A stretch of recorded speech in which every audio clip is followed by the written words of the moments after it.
La Fuerza Aérea ha bombardeado. Solo bajo la inspiración patriótica. La historia es nuestra. Muy bien, tal como lo decía antes de irnos a la pausa comercial, a través del libro El despertar de los cuervos, nos hemos enterado de lo que sucedió verdaderamente en Tejas Verdes, un centro de experimentación, lamentablemente, en el campo de la tortura.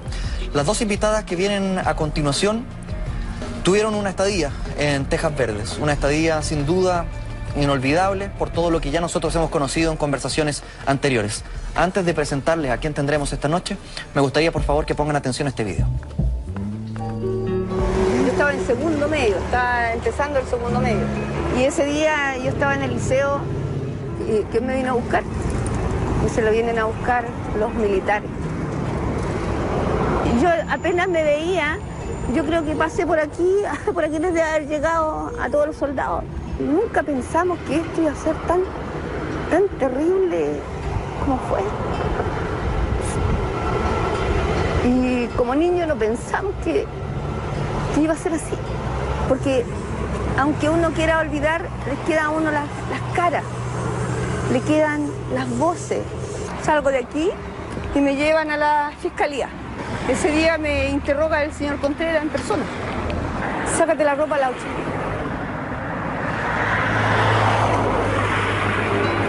Dice, pero ¿cómo me voy a desnudar? Entonces dije, no me quise desnudar.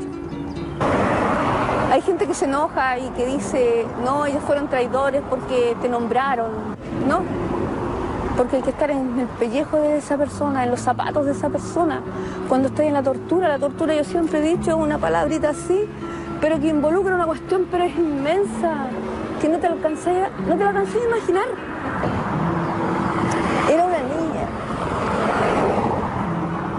Era una niña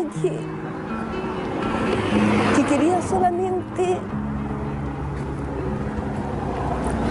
cambiar algunas cosas a lo mejor. Era una niña que solamente quería cambiar algunas cosas, son las palabras finales en este video de Olga Letelier. Estamos además con Ana Becerra. Ambas estuvieron en Tejas Verdes, detenidas a la edad de 16 y 17 años respectivamente. Antes de conversar acerca de aquello y darle las gracias por estar en nuestro programa, Olga, Ana, me gustaría remontarme en el tiempo y llegar a esa etapa de los 15, de los 16 años y entender de mejor manera cuáles eran los ideales que tenían ustedes en esa etapa. ¿Por qué decidieron ingresar al MIR, por ejemplo? Quiero partir contigo, Olga. ¿A qué edad tú decides ingresar al MIR y por qué? ¿Cuál era la batalla que tú querías librar? Bueno, primero que nada, quiero darle las gracias al programa y a ti por la oportunidad que me dan de poder contar mi verdad. Gracias a ti por estar acá. Y gracias porque espero que esto que nosotros vamos a contar sirva para más adelante, que sirva para que a lo mejor en un mundo no muy lejano podamos sanar un poco las heridas, lo que pasamos, y que la juventud que viene ahora nueva, los renuevos, no pasen por lo que pasamos nosotros. Bueno, yo te puedo contar que yo ingresé al MIR como a los 14, 15 años. Yo estaba en el liceo fiscal, que era el liceo público de San Antonio.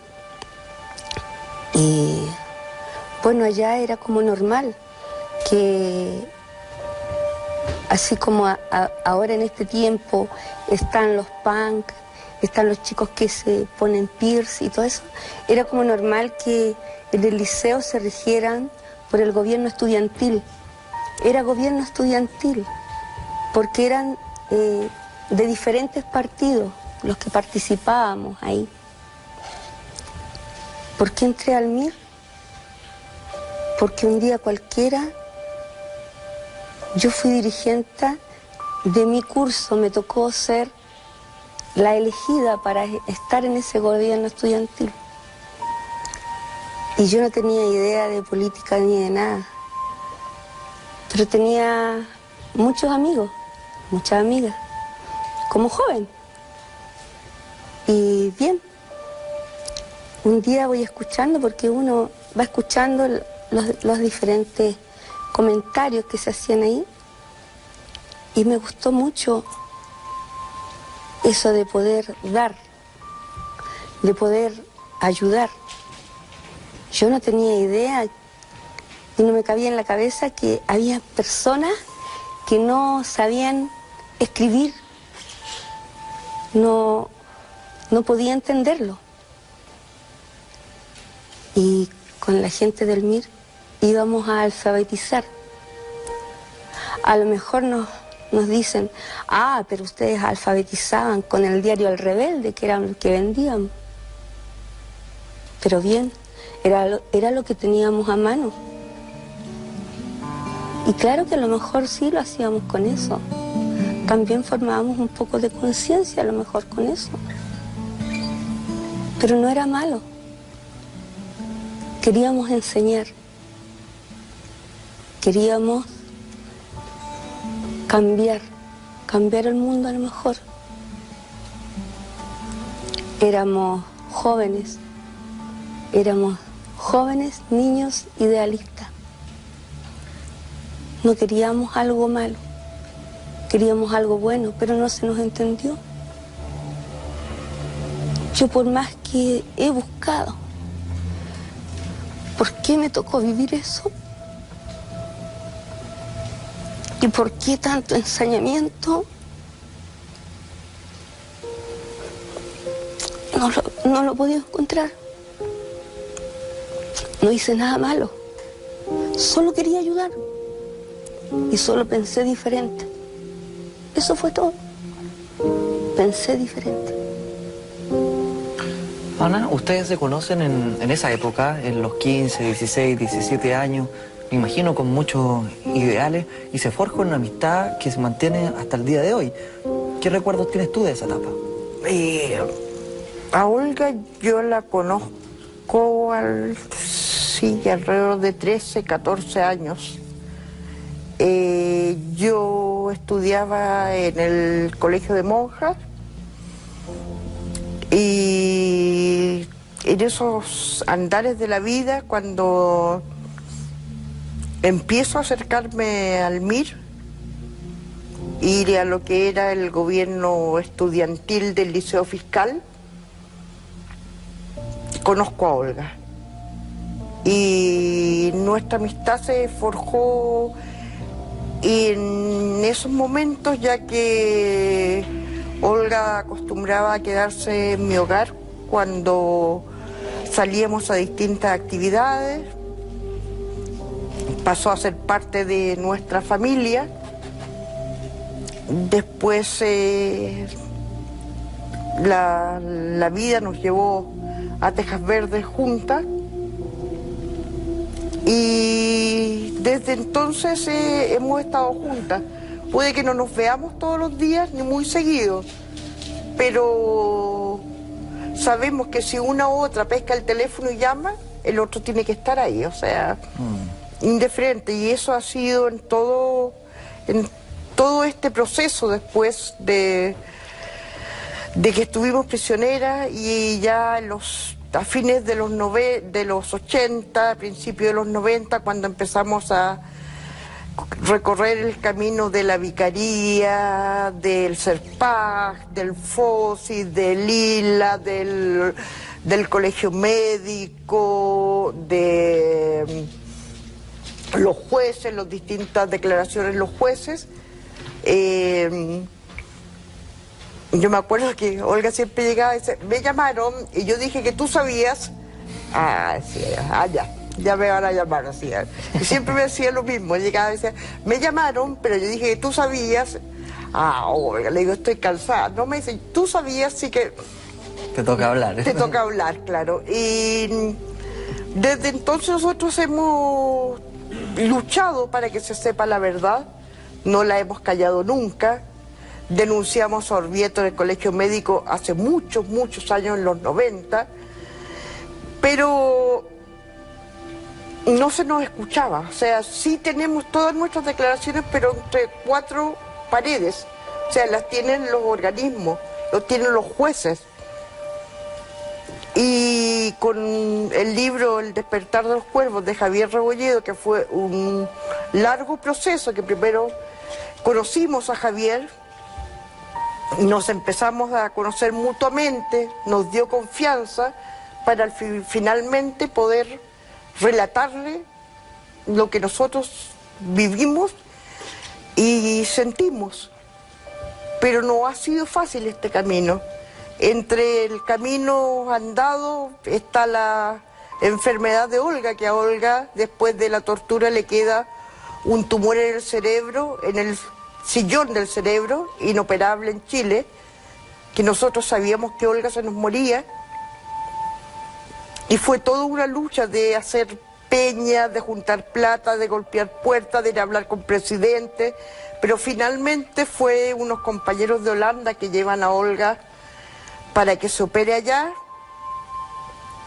y por eso la tenemos acá. Entonces ha sido un gran camino recorrido que hemos tenido las dos juntas.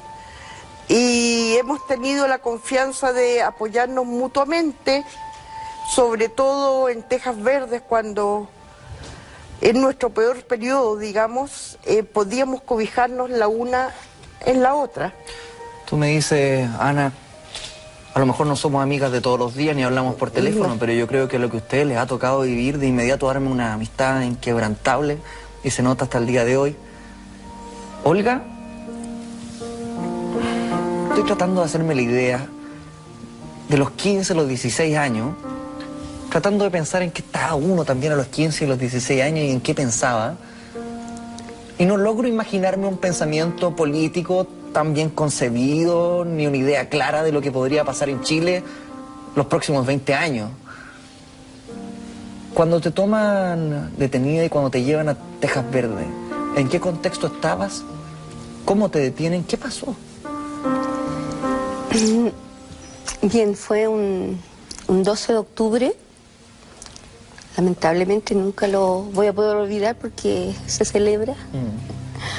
Entonces como que te marca.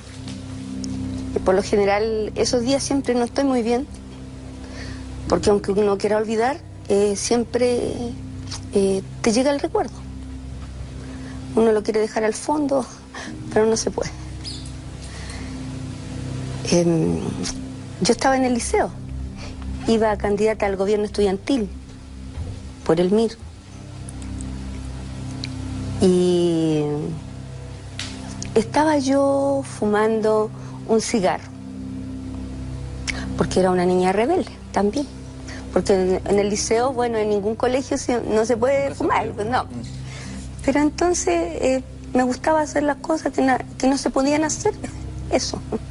Entonces, como era el tiempo del liceo, era el tiempo de... se celebraba la semana del liceo. Y yo estaba limpiando un vidrio, estaba con un pie afuera y el otro adentro, limpiando los vidrios, porque así nosotros ganábamos puntos para el curso y nos daban puntos para poder sacar la candidata a reina. Entonces mi curso un poco estaba encerando y los otros estábamos limpiando los vidrios. Cuando en eso llega la inspectora general y yo justo quedé así, estaba fumando y llego y lo escondo. Y ella me queda mirando y me dice: fume, señorita Letelier, nomás fúmeselo.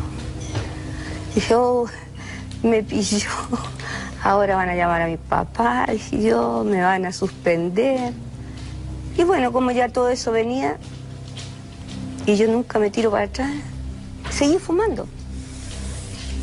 Y terminé de fumar y ella me abraza y me dice: la vinieron a buscar. Y yo dije: sí, me sorprendí, dije: ¿quién me vino a buscar? Y me dice: la vine a buscar, vinieron a buscar a los militares. Digo, primero me sorprendí y después dije, bien, vamos. Porque anteriormente me habían llamado, pero yo nunca me fui a entregar porque yo decía, si yo nunca he hecho nada malo, yo tengo una casa, estudio en un colegio, me tendrán que venir a buscar a la casa. No tenía por qué irme a entregar a ninguna parte. No era un delincuente. Lo pensaba yo. Esto en el mismo año 1973, ¿no? Sí. Y entonces voy saliendo, tomo mis libros y voy saliendo con la inspectora general y veo que de la sala baja una escala, da una vuelta y sigue otra vuelta y seguí derecho a la rectoría, pero estaba lleno de militares y yo iba pasando por el medio. Había uno acá y otro acá. Entonces era como un callejón de militares. Hasta llegar. Yo no sé, ellos pensaron, yo creo que iban a buscar, no sé, una tremenda persona, una mujerota grande, no sé. Yo ahora tengo cuerpo, yo ahora soy grande. En ese entonces no, era una niña, era chica. No tenía ni nada. Y llegué a la rectoría. En la rectoría estaba el director, el rector, y que se llama Asensio Ronda, que nosotros de cariño le decíamos Cachencho, a molestarlo, pero él se dejaba. Entonces él me mira, me dice, no vaya a hacer ninguna de sus cosas, pues señorita Letelier, no se vaya a arrancar. Y yo le dije, no, si yo no tengo por qué arrancarme. Yo le dije, estoy aquí, no me tengo por qué arrancar. Sí, me dice, porque le puede ir muy mal si usted se arranca. Ya, me quedé. En eso me toma un señor alto, moreno, con su boina negra, era un boina negra, y dice, pásame tus libros. Y le paso. Y empieza a burguetear mis cuadernos y yo juntaba boletos. Pero era una colección de boletos de diferentes micros, qué sé yo. Entonces, habían unos que habían de 4, de 5, de 6, otros de 10. Entonces me dijo, viste, esto te va a costar caro, porque aquí nos vas a tener que contar con quiénes andabas con esto. Yo lo quedo mirando y me pongo a reír y digo, no, le digo, si yo colecciono esto, no, me dijo, a mí no me va a venir con chivas, qué sé yo, entonces vas a tener que contar aquí. Ahora de aquí no vas a salir si tú no cuentas. Y yo dije, bueno, si yo sé que era eso, no tenía miedo, porque yo dije, no, si nunca va a ser nada tan terrible, o sea, si yo estoy diciendo la verdad. Pensaba. Después me dice, toma tus cosas que nos vamos. Dije, al momento. Dije, por lo que sé, yo puedo tener derecho a una llamada. Entonces me dijo, ¿cómo? Sí, le dije, según la Constitución de Ginebra dice que yo puedo hacer una llamada. Ah, me dijo, con que tú sabes cosas que nosotros no sabíamos. Entonces dije, yo por lo que sé, yo sé que puedo hacerlo. Bueno, hace tu llamada. Es así. Yo tomo el teléfono y llamo a mi padre. Y le digo a mi padre que me están llevando los militares. Y cuando yo estoy hablando, él dice, dile que te lleve frazada porque va a estar harto tiempo. Hasta que nos cuente y nos diga los nombres de todos los que iban contigo por cada uno de estos boletos. ¿Tu padre militante de algún partido? Mi padre en ese minuto era demócrata cristiano. ¿Proclive a Pinochet o en contra de Pinochet? No, pinochetista era mi padre. Entonces le dije a mi padre que me llevaban y él me dijo, está bien. Colgué porque más que nada me interesaba hacerle saber que estaba en algún lado. Por si uno se perdía, porque en ese tiempo se perdían. no me quería perder. Y me llevan a Tejas Verdes. Cuando voy saliendo al liceo, lo mismo, un callejón de soldados, hasta llegar a un camión. Como era, bueno, era joven, era una niña, usábamos jumper. Obviamente, usaba jumper y mi jumper era corto, porque usábamos jumper mini, porque era coqueta también. Entonces, yo trato de dar el paso a subir arriba del camión, no puedo, porque era muy corto mi jumper. Entonces lo miro a este señor y le digo, no puedo subir porque no me da el paso. Dijo, pasa tus libros. Le pasé mis libros. Me dice, bien, ahora vas a poder. Me da una chuleta que ni te digo. Yo volé por el aire y caí así, derecho adentro del camión. ¿De una patada? De una pura chuleta. Todavía me duele la chuleta. Y caí estirada en el suelo. Y los militares que estaban ahí, inmediatamente llegaron, pasaron balas y me dejaron así, me dijeron, no, no te mueves de ahí. Y cuando recién me pude levantar, ya había pasado casi la plaza de Yoyeo.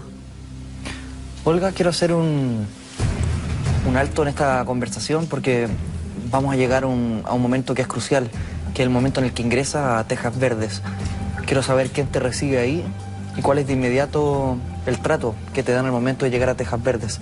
Sin embargo, antes nos vamos a ir a una pausa comercial breve y seguimos conversando con Olga Letelier y Ana Becerra, quienes lamentablemente tuvieron que enfrentar lo que significa una estadía en Tejas Verdes, un centro de experimentación en tortura. Nos vamos a una pausa breve y continuamos. La Fuerza Aérea ha bombardeado solo bajo la inspiración patriótica. La Fuerza Aérea ha bombardeado solo bajo la inspiración patriótica. La historia es nuestra. Muy bien, estamos conversando con Olga Letelier y con Ana Becerra, quienes lamentablemente, como dije antes de irnos a la pausa comercial, tuvieron que enfrentar lo que significa Tejas Verdes y lo que hemos ido descubriendo también con el tiempo. Un centro de experimentación en el campo de la tortura.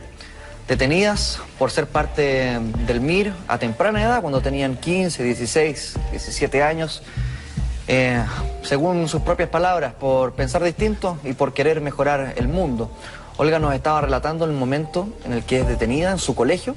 En primera instancia ella pensaba que le habían llamado a la oficina del director por estar fumándose un cigarro. Sin embargo, eran los militares quienes la estaban esperando. De una patada te meten dentro de un camión militar y te llevan de inmediato a Tejas Verdes. ¿Quién te recibe en Tejas Verdes y cuál es el primer trato que te dan, Olga? En Tejas Verdes me recibe el señor Carriel, mi suboficial Carriel.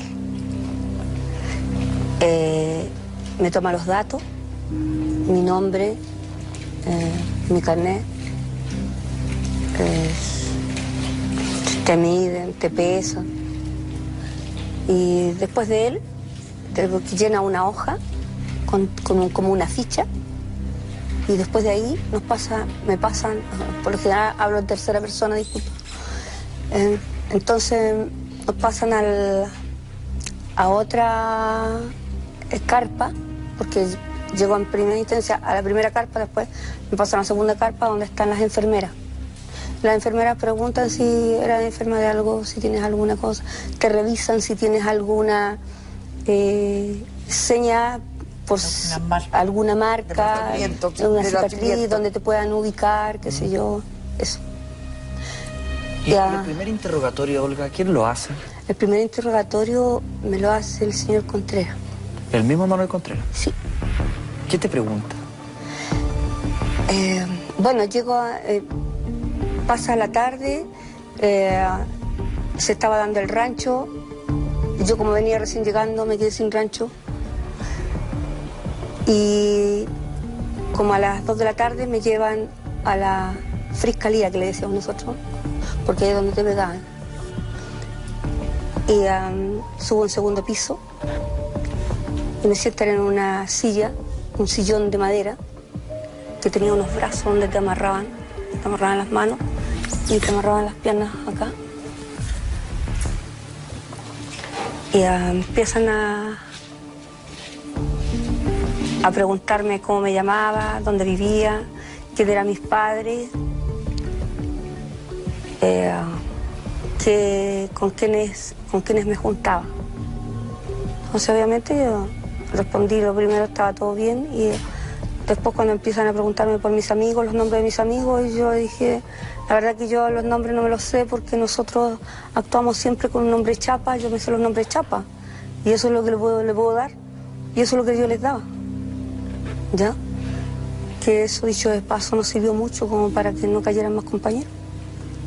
Él no sabe nuestro verdadero nombre ni dónde vivíamos.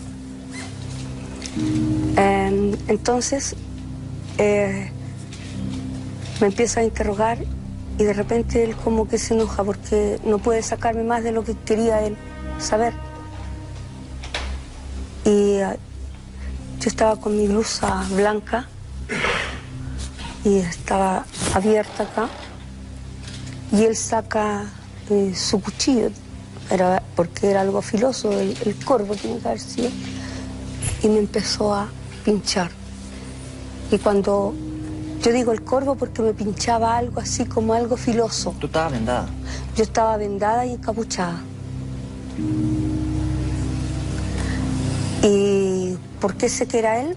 Porque cuando en principio primero me pregunta un militar y después entra este señor y todos se cuadran. Él tenía mayor jerarquía que los que estaban ahí. Entonces era Contreras. Inmediatamente después de esos interrogatorios, en los que me imagino te preguntan majaderamente cosas a las cuales tú das respuesta a algunas, a otras no. ¿Qué pasa después de eso? Claro, y todas las cosas son con mucho insulto, que más que nada como para amedrentarte, yo pienso ahora. Y lo lograban porque no estaba acostumbrada a ese trato. Pero yo siempre contestando lo que se podía contestar. Pero nunca dando el nombre de mis amigos, de mis semejantes, de mis compañeros. En todo momento durante este interrogatorio, tú estás vestida con el mismo jumper, sí, con el mismo vestuario del colegio con el sí, que te sacaron. Sí. Ya. Y así estuve con ese uniforme por lo menos como 2 semanas, por lo menos. Porque ellos no dejaban entrar ropa. Entonces, como nos reíamos con Ana, recordando, muchas veces teníamos que dar vuelto nuestra ropa íntima, la teníamos que dar vuelta para poder usarla. Claro. Porque tampoco no teníamos un donde podíamos lavarla. Tampoco no teníamos las comodidades ni siquiera para bañarnos nosotros. De hecho, así fue como en un tiempo nos llenamos de piojos y de sarna. ¿En qué condiciones estabas, Olga? ¿Dónde dormías? Si es que podías dormir. Cuando se podía dormir, dormíamos en una cosa así que era como, algo así como una payasa era una cosa, porque era como de paja, era como un sobre de género adentro paja. Y unas frazadas que llegaron de la casa. ¿Cuántas personas aproximadamente? Ahí con nosotros habían alrededor de 20 personas más o menos en esa cabaña. ¿Hombres y mujeres? En principio fueron hombres y mujeres y después fuimos mujeres solas. Nos separaron. Pero nunca dormimos juntos. No, teníamos lugares separados. O sea, los hombres a este lado, las mujeres a este otro lado. Siempre conservando el respeto. Éramos compañeros, pero muy respetuosos en todo caso. Siempre fue así. ¿Tú estabas pololeando en esa época? Sí, sí. Tenías 16 años y pololeabas con Juan Carlos. Sí. ¿Cómo lo conociste? Va haciendo un breve paréntesis porque hago este paréntesis porque considero que es sumamente importante la historia que viene a continuación. Lo conocí a él dentro del liceo. Era primo de una amiga. Él también pertenecía al MIR.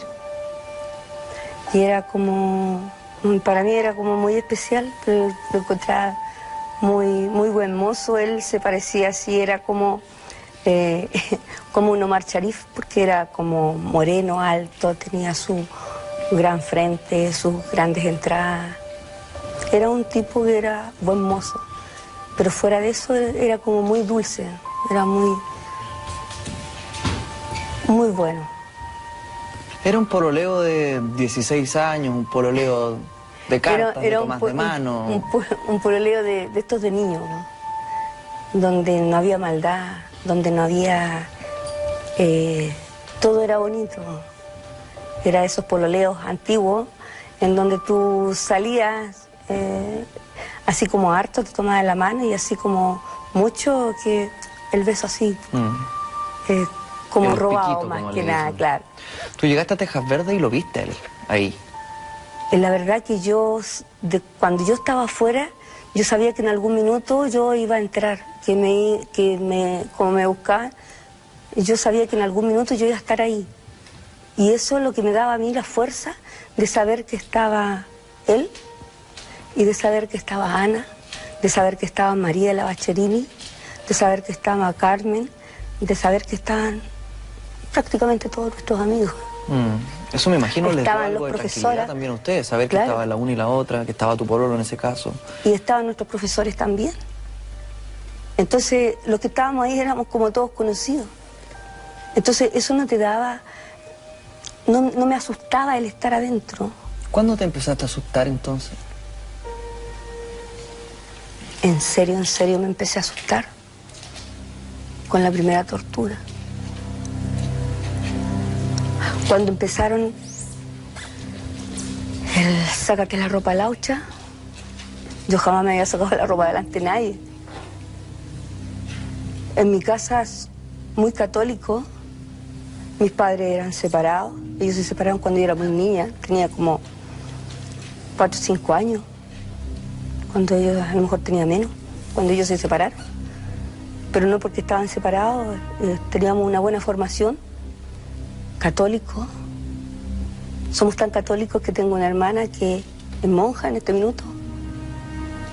Entonces teníamos mucho cuidado con nuestro cuerpo. De hecho, cuando te bañabas, a mí me han enseñado que tenías que ducharte y te duchabas, pero no te tocabas porque el Señor te está mirando. O sea, a ese extremo de cuidarte tú como persona. ¿Qué pasó entonces con una niña de 16 años súper pudorosa de su cuerpo cuando unos militares la obligan a desnudarse? Tremendo. Terrible. Eso fue lo más tremendo. Ahí empecé a pensar que ya no era tan simple como lo había pensado antes. Cuando te sacan la ropa a tirones, cuando te amarran y te dicen, burlándose, te vamos a dejar las zapatillas para que no te resfrías. Cuando ellos te amarran y en su cobardía te vendan para que tú no los veas. Y te ponen la capucha. Entonces ellos quieren demostrar todo su poderío y lo logran. Logran aterrarte. Logran dejarte hecho un estropajo. Ellos te toquetean. Abusan de ti. Con cosas. Porque te introducían cosas.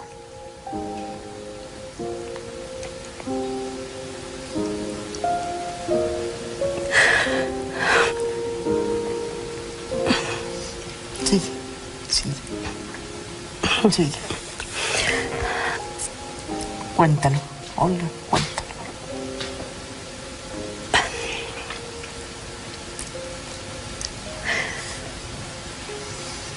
Me rayaban el cuerpo. Yo no sabía. A mí me decían Laucha. Entonces me dibujaban un gato en mi cola, en mi parte acá adelante. Y me decían, el gato se va a comer a la Laucha. No entendía porque yo no tenía pololo, pero igual éramos inocentes. Era algo bonito.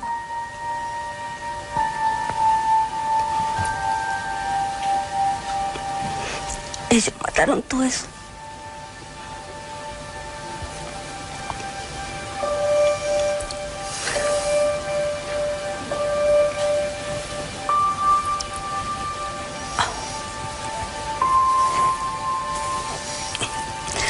Anita.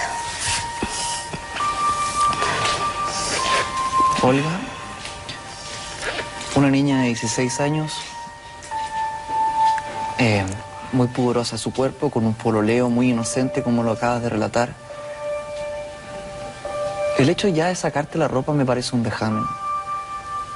Me parece un acto inhumano, sobre todo considerando tu edad. A cualquier edad esto es horrible, pero sobre todo considerando tu edad y el contexto. Tú me dices que también te introducían elementos. ¿Cómo pudiste lidiar con esas cosas teniendo 16 años? Gracias a Dios, doy gracias a Dios porque tengo un carácter, creo que diferente a los demás. Trato de todo, tomarlo lo más livianamente posible, buscar de todas las cosas la parte menos dolorosa. Y poco a poquito me empecé a hacer amiga de las enfermeras. Y las enfermeras me daban una pastilla. Entonces cuando yo iba, ellas sabían que me iba a tocar la interrogación.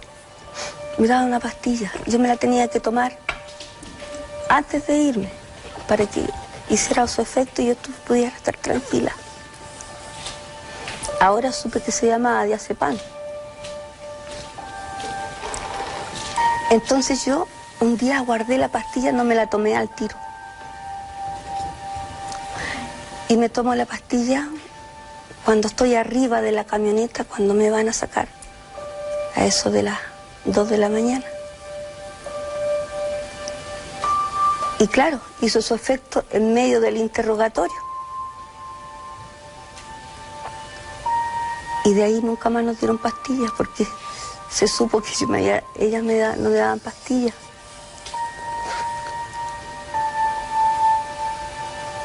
Ahí después ya empezó a ser más terrible. ¿Por qué? Porque siquiera antes un poco te quedabas dormido. Y era menos doloroso. Y podía aguantar.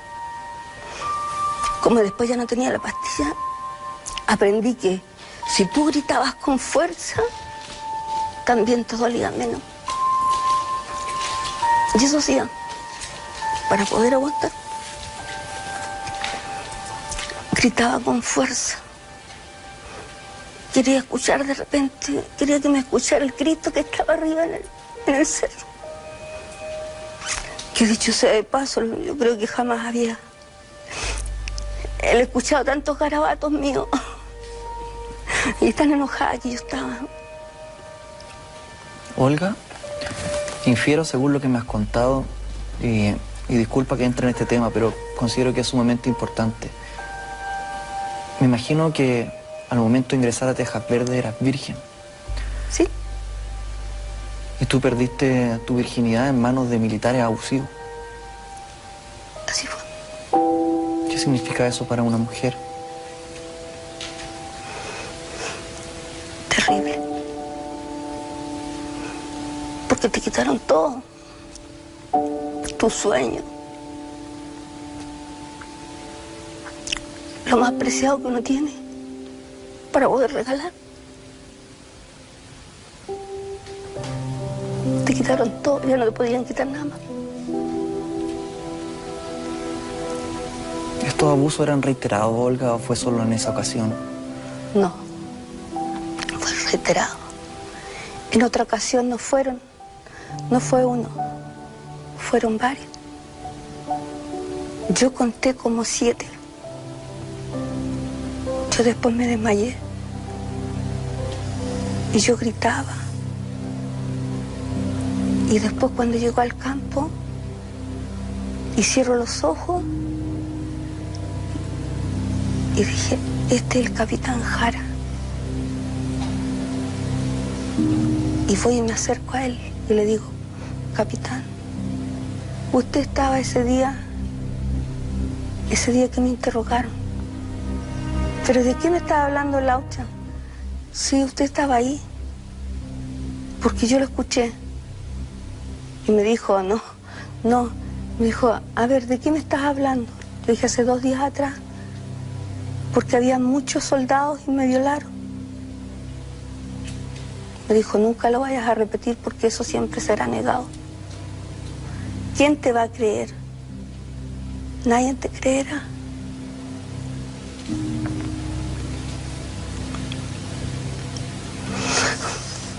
No sabes cuánto agradezco esto que está pasando ahora.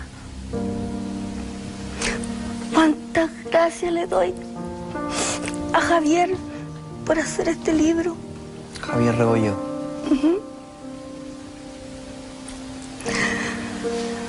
Porque así muchos compañeros también pudieron hablar.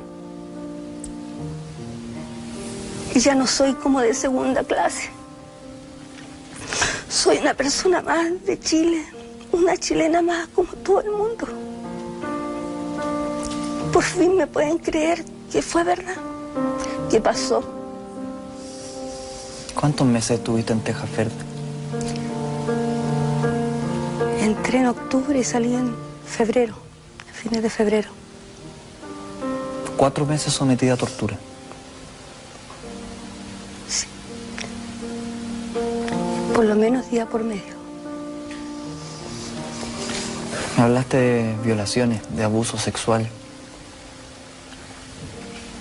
Y quiero ser súper enfático en esto, Ana y Olga. Más allá de un tema que de verdad no nos interesa como programa, y espero que a la gente tampoco le interese de este modo. Más allá del morbo, me interesa que esto se hable y que sea tema porque había un silencio durante años, un silencio cobarde.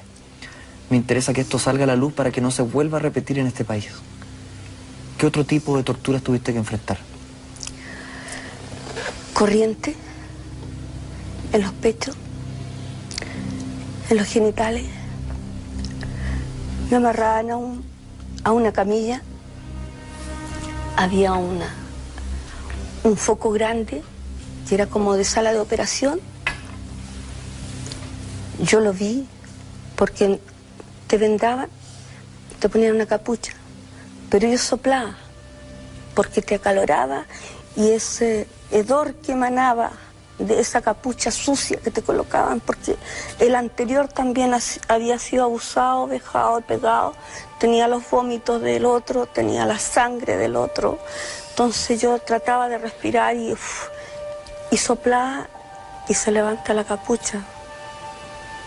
Y al frente mío veo, después con el tiempo supe, al señor Oviedo, que era el doctor. Y era el que decía, péguenle más, todavía puede, aún aguanta, espérense un poco que está con taquicardia. A ver, recuperémosla. Ya, ahora sigan dándole. Después te ocultaban. Ahora de viejo, de grande, sé que eso que te colocaban se llamaba espéculo. Que te lo colocaban, te abrían, no me preguntes qué, algo me sacaban de adentro hacia afuera, que era terriblemente doloroso, y ahí, en ese algo que me sacaban, que no sé qué era, colocaban la corriente. Yo no podía tener hijos. Hice todo lo humanamente posible para tener hijos. Pero el Señor es grande y me dio 2.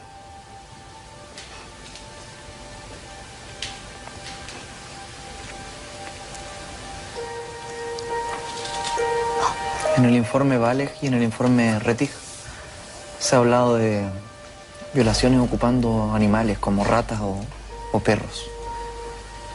¿Te tocó vivir algo similar?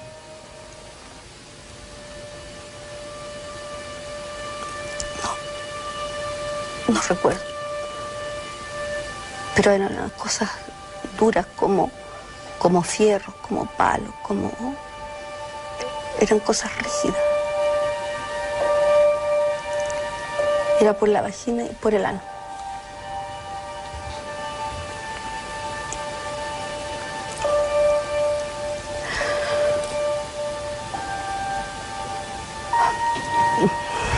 ¿Qué significa para ti, Olga, después de 40 años poder decirlo? Poder decirlo de manera valiente en un programa de televisión. Para mí es muy significativo. Porque lo hago para que esto no vuelva a pasar. Para que se sepa. Para que se juzgue. Para que se tome conciencia. Porque no quisiera que pasara ni con mis hijos, ni con mis nietos, ni bisnietos, ni ninguna generación que vuelva. Por eso lo hago. Olga, estuviste 4 meses. Cuando logras salir de Tejas Verde, me imagino que en algún momento le comentaste lo que habías tenido que enfrentar a tus padres. ¿Cuál fue la reacción de ellos?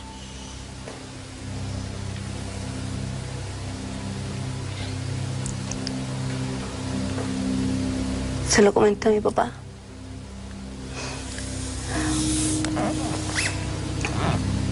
No me creyó. ¿Tu papá no te creyó? No me creyó. Y de ahí, por mucho tiempo, no lo quise comentar. Hasta cuando llegué a la vicaría. ¿Por qué no te creyó tu padre? No sé, a lo mejor pienso que para él era más fácil pensar que... o todavía es más fácil pensar que esto no pasó, que no sucedió, porque él no me ayudó. Siendo que él decía que era amigo de este señor Contreras. ¿Tu padre decía que era amigo de Contreras? Sí, él decía que era amigo, que habían sido compañeros, yo no sé si de armas o de colegio.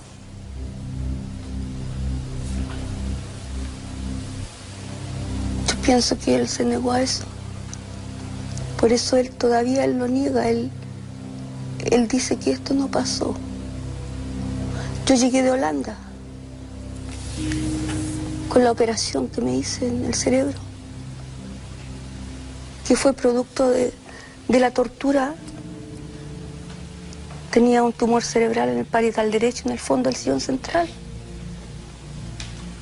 Fui a Holanda, me llevaron mis compañeros. Se hizo una cadena a nivel mundial con todos mis compañeros que estaban afuera y los que estaban acá. Acá nos juntamos mucha plata porque no teníamos tampoco muchos recursos. Hacíamos peñas, vendíamos papas fritas. No me había alcanzado ni siquiera para la anestesia, pero le hacíamos empeño. Porque si yo decía, si yo me voy a morir, que sea peleando. No sea así. Y siempre he estado peleando. ¿Saben qué? El otro día tuvimos la oportunidad de conversar con Gloria Lazo, reconocida actriz de nuestro país. Ella me relataba, ella estuvo en el centro de detención de José Domingo Caña. Ella me decía, de repente miraba hacia el lado y tenía una compañera de celda que tenía 16 años, otra que tenía 17 y que estaba embarazada, otra mujer de 20, y ella se preguntaba, estos son los enemigos tan terribles con los que se está luchando en esta guerra civil. Te lo pregunto a ti, Ana, y a ti, Olga, ¿por qué un ensañamiento tan grande con una niña de 16 años, con un jumper, en un centro de detención cobarde como Tejas Verde? ¿Por qué? Eso también me lo pregunto yo. ¿Por qué? Bueno, yo pienso que a lo mejor porque éramos una semilla. Yo siempre he dicho, yo soy líder innato, pero soy un líder bueno. No soy un líder malo. Me gusta socar a mi semejante adelante, tirarlos para arriba, porque yo sé lo que es el sufrimiento. No me gusta ver sufrir a nadie. Ellos querían acabar con todo lo que fuera bueno. Yo pienso que fue un grupo de personas que estaban desquiciados de poder, más que nada de poder, porque ellos cuando tuvieron el poder en sus manos, lo tenían todo.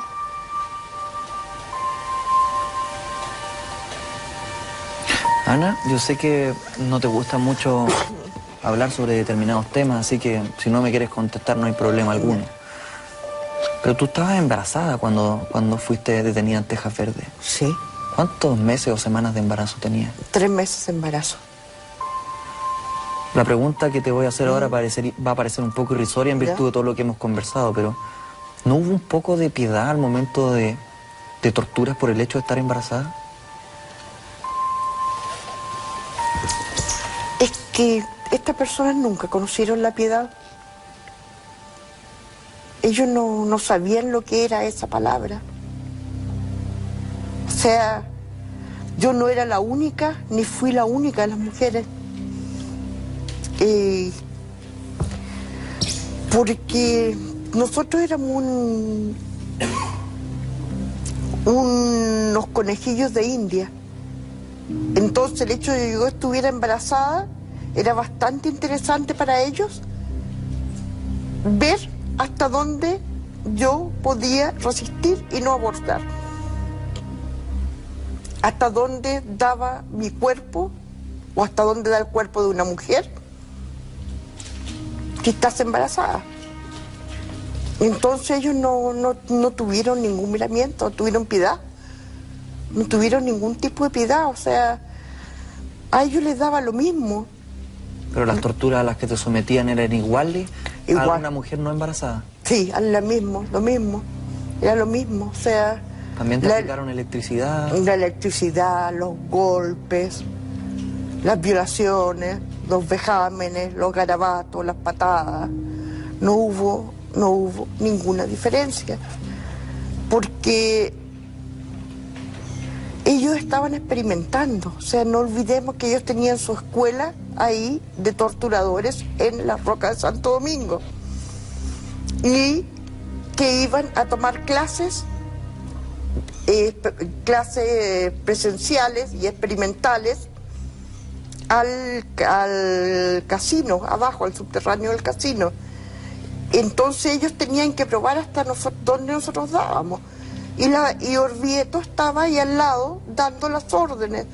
Él decía hasta cuándo te podían dar y hasta cuándo no. Hasta cuándo tu cuerpo resistía. ¿Pudiste tener ese hijo? Sí pude tener ese hijo. Pero ese hijo, después de nacer, él gritó todas las noches. Tenía más de 1 año y el niño gritaba en las noches. ¿Por qué? Porque la noche era el terror para nosotros. La noche era algo terrible. La noche nosotros sabíamos que al llegar la noche nos iban a sacar. al llegar la noche, si no nos sacaban, los guardias, los que estaban ahí en el campo, iban a entrar a nuestras cabañas, iban a tratar de aprovecharse nosotros, íbamos a tener que estar en guardia, y si no nos sacaban a nosotros teníamos que mirar a quién sacaban, porque todas las noches sacaban algo. Entonces hasta el día de hoy las noches son horribles, la noche uno la vigila y no puede hacer nada, o sea... Porque tú vigilas la noche y escuchas todos los ruidos, o sea, duermes a media. Tú tienes que vigilar para ver lo que pasa. Si sacaban a una persona o sacaban a una de las mujeres, tú esperabas hasta que llegara ella, porque tenías que protegerla al llegar. Cuando yo recuerdo perfectamente cuando violaron a Olga, porque Olga llegó hecho un ovillo. Olga estaba en posición fetal y no respondía, y hubo que tenerla en los brazos, apacharla, hacerle cariño, y no, o sea, y si no era Olga, era yo, si no era yo, era Mariela, o sea, y hay veces que nos sacaban a todas juntas, además las 3, 4 que éramos del mismo grupo, nos sacaban juntos, y ahí sí que se volvía complicado. Porque ¿quién aguantaba más para poder afirmar a la otra, para contener a la otra? El caso, por ejemplo, de cuando nosotros vimos a Julio César Fernández, detenido desaparecido, y él quería escapar, él nos pidió por favor que quería escapar, que le contáramos dónde él estaba. Y nosotros no se nos ocurrió nada mejor que hacerle un mapa. Este mapa, a él lo llevan a tortura, le encuentran en el mapa y nos llevan a nosotros, primero de a una, simulacro de fusilamiento hubo, y después nos llevan a las 3 a tortura. Entonces esos eran los momentos más tremendos cuando nos llevaban juntas, porque ahí no teníamos cómo contenernos. Además nos tenían celdas separadas, o sea...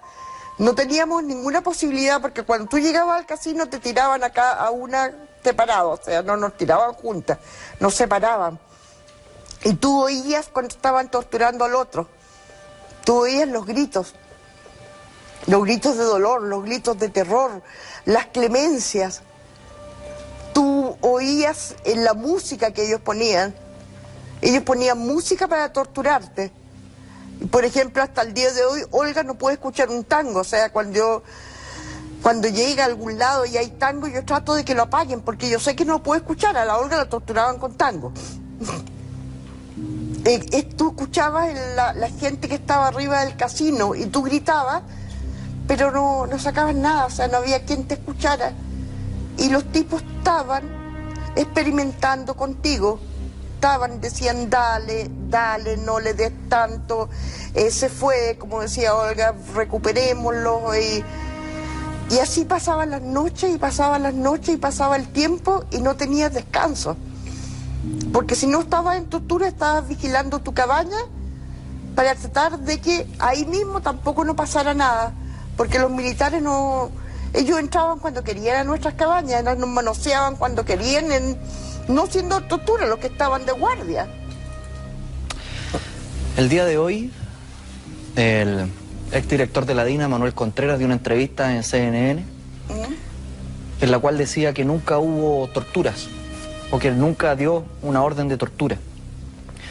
En nuestro programa hemos tenido a Feliciano Cerda, por ejemplo, quien relató cómo le sacaron la planta de los pies, la planta de las manos, le pusieron electricidad en los testículos, y lo fueron desmembrando en muchas ocasiones.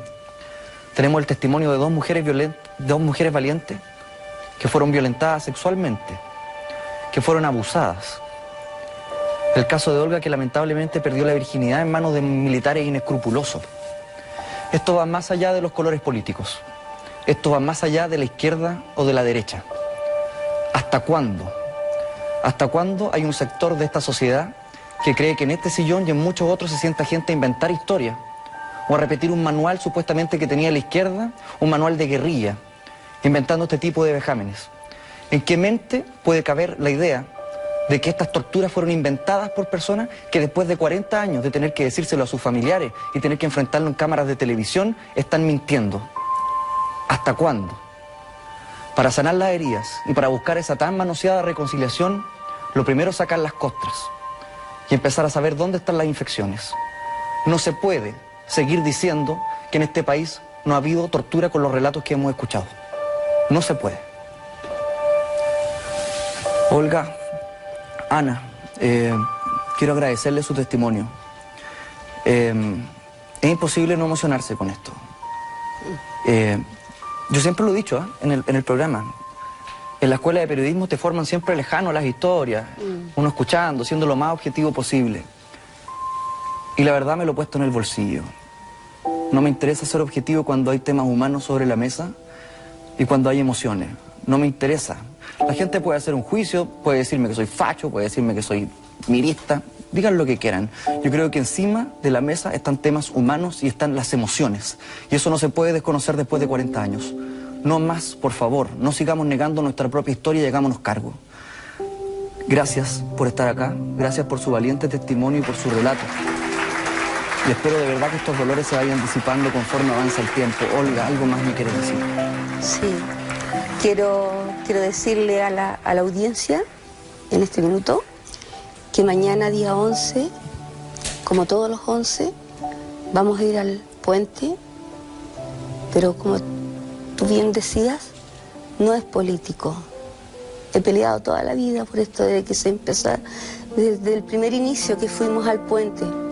Es una cosa de humanidad. Éramos personas, sin colores políticos. Acompáñennos, el que quiera acompañarnos, sin colores políticos.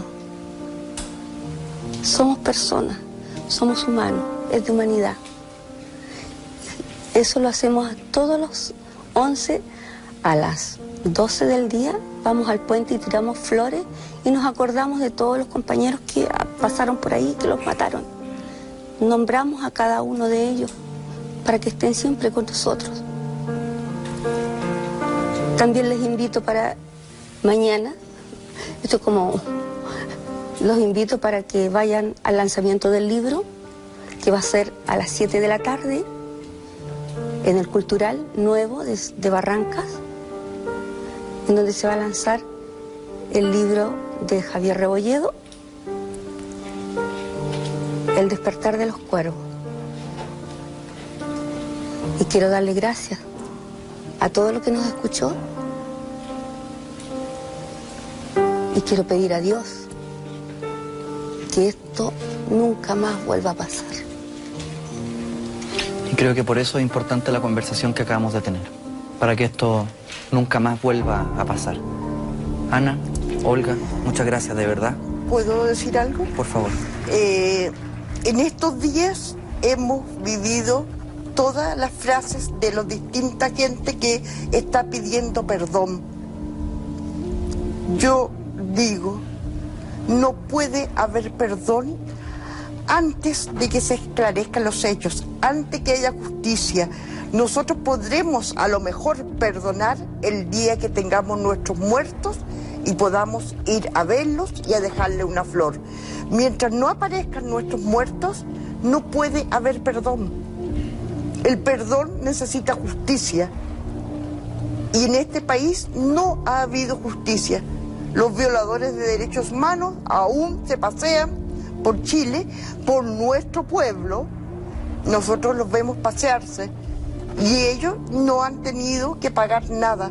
No han tenido que pagar el daño tremendo que le han hecho a toda una sociedad. Para que haya perdón, tenemos que encontrar primero a nuestros muertos y que realmente exista justicia. Y quedan todos invitados para mañana al Centro Cultural de San Antonio en el lanzamiento del libro El despertar de los cuervos, que entra más profundamente en nuestra historia y la historia de lo que fue la DINA y el campo de prisioneros de Tejas Verdes y Rocas de Santo Domingo. Se viene una nueva emisión ahora de Así somos. Muchas gracias por su cariño, muchas gracias por su sintonía y esperamos que estas conversaciones nos ayuden de poco a construir un país cada vez más sano y mejor. Muchas gracias.